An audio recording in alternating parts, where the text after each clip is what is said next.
Hello everyone, previous lecture में हम लोगों ने एसिड के बारे में पढ़ा था और उसके टाइप्स के बारे में पढ़ा था। फिर इसके बाद हम लोगों ने बेस के बारे में पढ़ा था और उसके टाइप्स के बारे में पढ़ा था, यानी अम्ल के बारे में पढ़ा था और उसके प्रकार के बारे में पढ़ा था। फिर भस्म के बारे में पढ़ा था और उसके प्रकार को देखा था।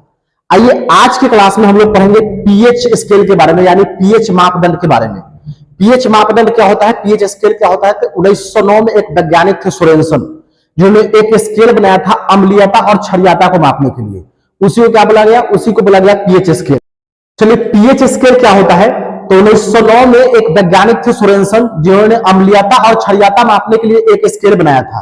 क्या बनाया था? एक स्केल बनाया था, जिसे क्या बोला गया? PH scale. उन्होंने एक स्केल बनाया और उन्होंने कहा कि यदि पीएच मान, यदि किसी भी पदार्थ का पीएच मान जो है 7 होगा तो क्या होगा? उदासीन होगा। क्या होगा? उदासीन होगा। यदि 7 से अधिक होगा तो क्या होगा? भस्म होगा। और 7 से अधिक कम होगा तो अम्लीय होगा। क्या होगा? अम्लीय होगा। क्या बोले उन्होंने? सोरेनसन नामक वैज्ञानिक ने बोले कि यदि किसी भी वस्तु का, चाहे किसी भी पदार्थ का पीएच मान जो है 7 होगा तो क्या होगा? उदासीन होगा, यानी न्यूट्रल होगा। क्या होगा? न्यूट्रल होगा। क्या होगा? न्यूट्रल होगा। यदि 7 से कम होगा, यदि 7 से क्या होगा? कम होगा, यानी लेस होगा, लेस देन 7, यानी 7 से कम होगा तो क्या होगा? वो जो है अम्लीय होगा। क्या होगा? अम्लीय होगा। यदि 7 से अधिक होगा, 7 से अधिक होगा, यानी मोर देन 7, 7 से अधिक होगा तो क्या होगा? वो जो है क्षारीय होगा, यानी भस्म होगा। क्या होगा? भस्म होगा। तो इसीलिए पानी का पीएच मान कितना होता है? पानी का पीएच मान होता है 7। फिर ब्लड के पीएच मान कितना होता है? तो 7.4। क्या होता है? 7.4। पानी क्या है? तो पानी उदासीन है। एग्जाम में कई बार पूछा जा चुका है।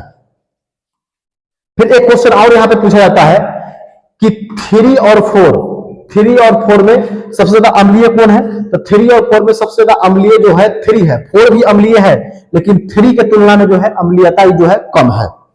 चलिए शुद्ध जल के पीएच मान कितना होता है? तो शुद्ध जल के पीएच मान होता है 7। रक्त यानी खून के पीएच मान कितना होता है? तो 7.4। पेशाब के पीएच मान कितना होता है? तो 4.8 होता है। कितना होता है? कि पीएच मान जो है 4.8 होता है। अम्लीय वर्षा के पीएच मान कितना होता है? 5.6। पसीना के पीएच मान कितना होता है? 4.5। आंसू के पीएच मान कितना होता है? 7.3। पीत का पीएच मान कितना होता है? 7.5। दूध का पीएच मान कितना होता है? तो 6.5। पीएच बराबर फॉर्मूला क्या होता है? तो log into 1/H plus. H plus यहाँ पे क्या है? तो हाइड्रोजन की सांद्रता है। क्या है? कॉन्सेंट्रेशन ऑफ हाइड्रोजन, यानी हाइड्रोजन की सांद्रता। चलिए दैनिक जीवन में पीएच का महत्व क्या है? तो दैनिक जीवन में पहला महत्व क्या है? तो पहला महत्व है कि पाचन तंत्र में किया जाता है। दैनिक जीवन में पीएच का प्रयोग कहां कहां किया जाता है? तो पहला है कि पाचन तंत्र में किया जाता है। दूसरा है कि मांसपेशियां को उत्पन्न करने में किया जाता है। थकान के समय मांसपेशियां को उत्पन्न करने में किया जाता है। तीसरा है कि बर्तन के धब्बा को दूर करने में किया जाता है। कहां पे किया जाता है? बर्तन के धब्बा को दूर करने में किया जाता है। एग्जाम में क्वेश्चन पूछता है कि पीएच के महत्व बताए, तो क्या लिखेंगे?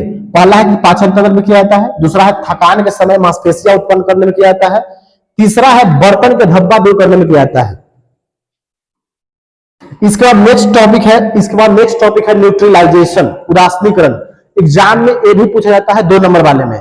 तो उदासीनीकरण क्या होता है? न्यूट्रलाइजेशन क्या होता है? तो जब अम्ल जो है भस्म के साथ अभिक्रिया करता है तो लवण का निर्माण करता है और जल का निर्माण करता है। उसी प्रक्रिया को क्या बोलते हैं? उसी प्रक्रिया को बोलते हैं उदासीनीकरण। बोलेंगे जब अम्ल भस्म के साथ अभिक्रिया करता है तो लवण और जल का निर्माण करता है, उसी प्रक्रिया को बोलते हैं उदासीनीकरण। Then acid react with base and it forms salt and water. Then this process is called neutralization. जब अम्ल जो है भस्म के साथ अभिक्रिया करता है तो जल और लवण का निर्माण करता है, उसी प्रक्रिया क्या बोलते हैं? न्यूट्रलाइजेशन बोलते हैं, उदासीनीकरण बोलते हैं। आइए इसको हम लोग रिएक्शन के थ्रू समझते हैं। जैसे अम्ल क्या होगा? तो मान लीजिए HCl क्या है? HCl है अम्ल। जब एक भस्म के साथ मिलाएंगे, कोई भी भस्म लीजिए, सोडियम हाइड्रोक्साइड, जब एक मिलाएंगे दोनों को तो क्या बना देगा? ये बना देगा लवण, यानी सॉल्ट बना देगा।